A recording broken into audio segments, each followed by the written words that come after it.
Good morning mga lods. Pakainin natin yung mga kambing natin ng daon ng milina.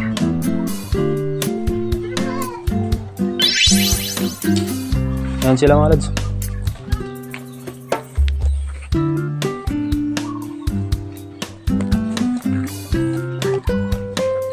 Dito din isa. Tapos yung mga dalawang maliit. Tapos yung magnanay nandun mga lods.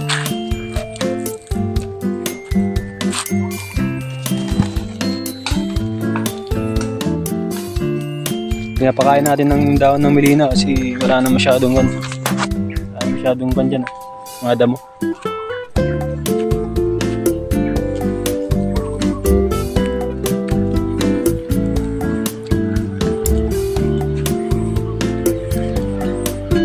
Ayan sila mga lods.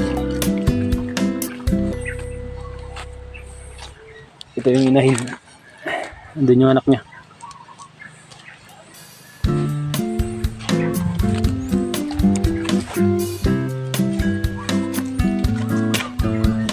Yan mga lods. Gusto nila yung mga daon ng milina. Saka minsan mangga. Yung pinapakain natin.